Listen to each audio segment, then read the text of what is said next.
Okay, I'm going to try and talk loud and clear because I'm in the room right now with the portable air conditioning. Nobody else has come up yet. Everybody's happy to just sit out on the deck and talk. I do apologize for the angle. It's going to make my beard look a little more neck beardy than it usually does. But I think anybody that comes to this channel regularly knows exactly how much of a neck beard I am. So, um, today looked like it might be one of the cooler days this week, although yesterday was probably the coolest. So I decided to wear an undershirt and a Hawaiian shirt. Now, it's worth noting, I've only been doing this about a year, but I started wearing these outfits, and in fact, the fedora, for which I'm sort of famous with my friends and at work for, which is funny since I almost never wear it while I'm actually doing these vlogs.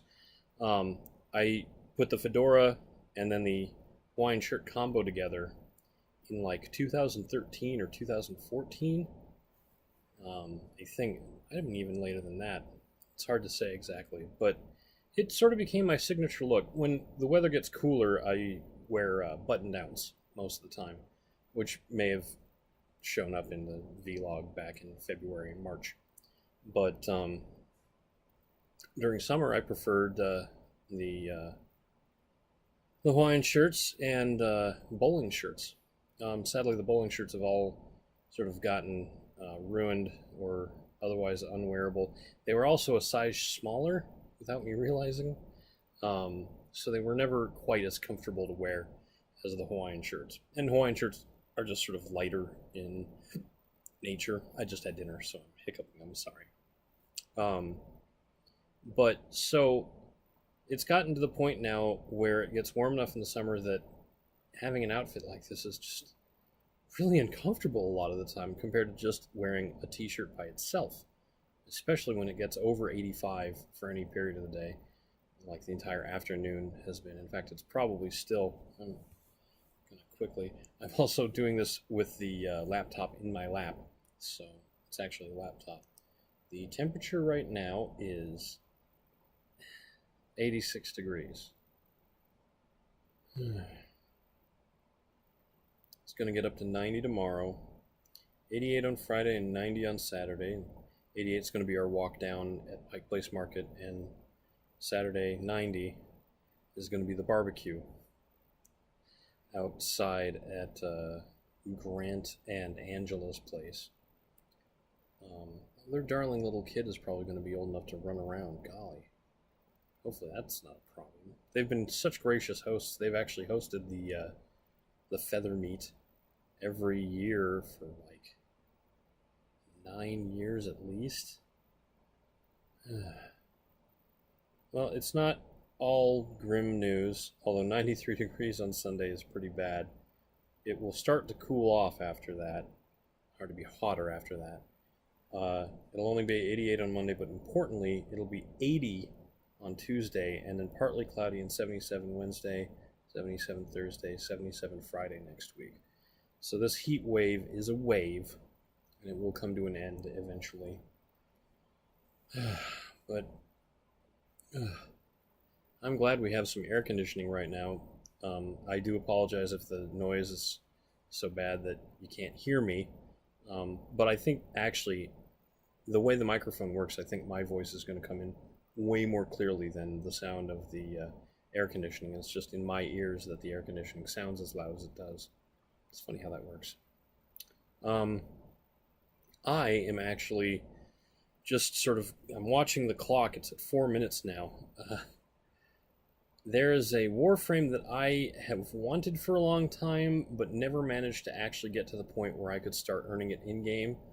And I just bought the Prime Vault package last night for Nyx Prime and Rhino Prime, which also gave me a pile of extra platinum, and I think I'm going to use it to buy Nidus.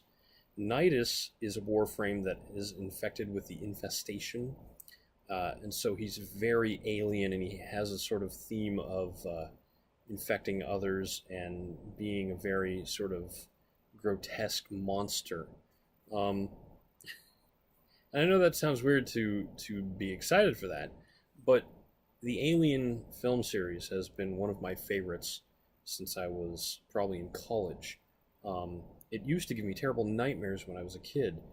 I had many bad nightmares about the movie Aliens, stemming from an experience where the Seattle Center had an exhibit on film, and the centerpiece for the exhibit was a life-sized recreation of the fight between Ripley in the Power Loader and the alien Queen from the second movie in the series, Aliens.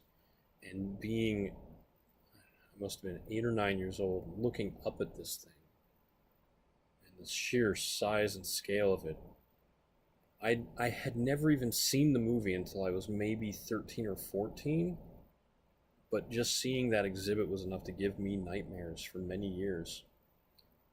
There was a video game at the airport. My dad was a pilot, so we went to the airport a lot when I was a kid.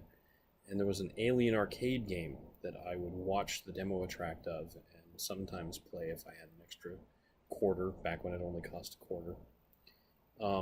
And so I had an idea of how it moved and what it sounded like, which I think contributed to the dreams. And I had reoccurring nightmares about these creatures. But now they just excite me, and I look forward to. I really like Prometheus. Alien Covenant or Resurrection, not Resurrection. I think it was Covenant. Alien Covenant, the most recent one, was just a little lackluster. It had its moments. The characters that Michael Fassbender played were utterly wonderful, but yeah, I'm really curious to see where they take it from here.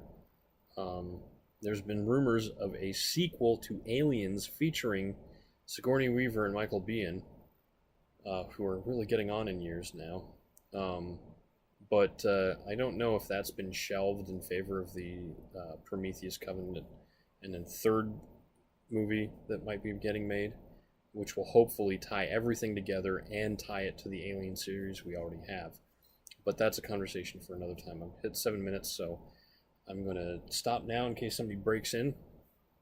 So I'm just going to say I'm Eric Spornitz, and tomorrow will be better.